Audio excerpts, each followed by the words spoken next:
We're staying on top of that breaking news in Lorton, Virginia. For more than 4 hours now, we've been monitoring the massive scrapyard fire. We know at least 7 people are hurt. And people within a mile of the scrapyard are being asked to shelter in place, and nearby Richmond Highway continues to be closed in both directions. Let's head out to our Matt Gregory joining us live from the scene. And Matt, you've been out there for a few hours now. What are crews working on now? And it looks like the fire, for the most part, is contained.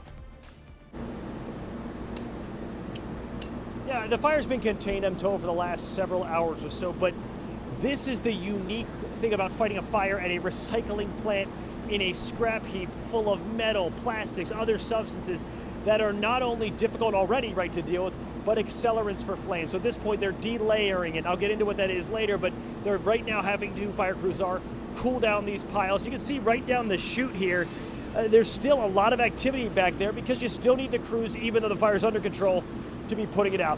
Let me take you through what's going on and what we've been experiencing over the last several hours. So around 1 o'clock, there's a call that comes out about a fire that broke out in a scrap heap at the recycling yard at Davis Industries, a metal recycling plant. Now, the fire quickly spread through that scrap heap and up into one of the cranes. There was actually a worker trapped in the crane.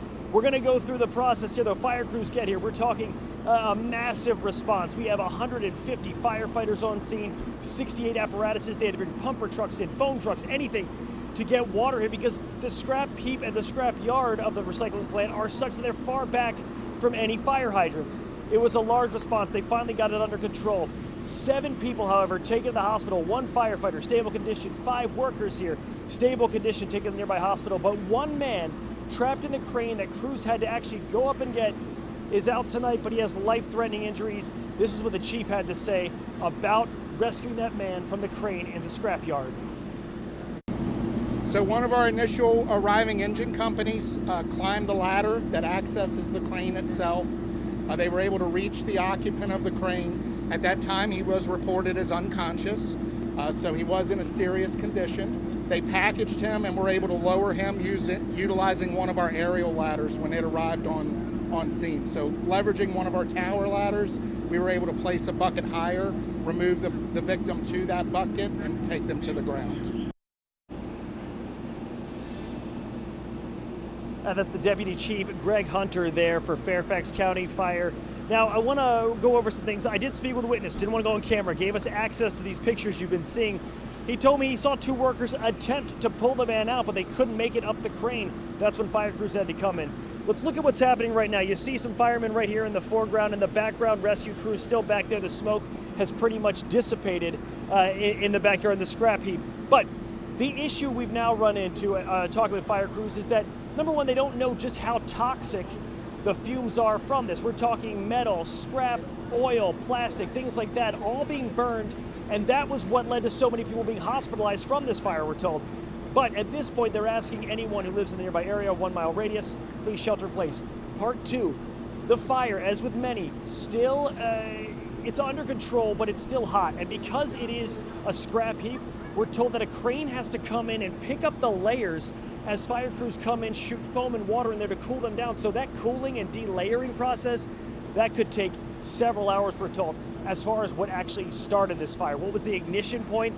That could be a ways away. They didn't want to speculate, fire crews didn't, about what may have started it, but we do know that the wind you've been seeing that's messed my hair up, that's made everything sort of move so quickly, that wind has been an accelerant for the flames today, and that is another thing they've been dealing with, hence why they had this shelter in place. So, right now we know 7 people taken to nearby hospitals, 1 with life-threatening injuries, 5 in stable condition. We're working to get more information, and we'll bring it to you, and my colleague Katie Lussa will have an entire wrap-up tonight on WSA 9. But for now, in Lorton, Virginia, I'm Matt Gregory, back to you. Matt, before we let you go, give us a little sense of the layout here. When you were driving in, is this sort of off the beaten path? Like, how close by are these neighborhoods? Oh, of course. So the neighborhoods are a bit far off, right? This is an industrial area just off Richmond Highway, kind of parallel to 95 down by Lorton. So the interesting part is that the scrapyard actually goes back and makes an L and kind of abuts next to a landscaping company. So everything out here is a bit industrial. There are neighborhoods nearby, but I think they're about far enough away that this is all a precaution when it comes to the fumes. But yeah, it's actually butts up against an old landfill, so that kind of blocks the smoke in many ways from actually making it over and onto 95. But you could smell the fire on the way down when we were about 5 miles out. So yes, this is sort of an isolated area, which is a very lucky thing, but also another hindrance because there are not so many fire hydrants nearby that would have made it easier to fight the flames early on. Thank you for that context, Matt. I think it kind of gives us a lay of the land and we understand it a little better. Thank you so much for that.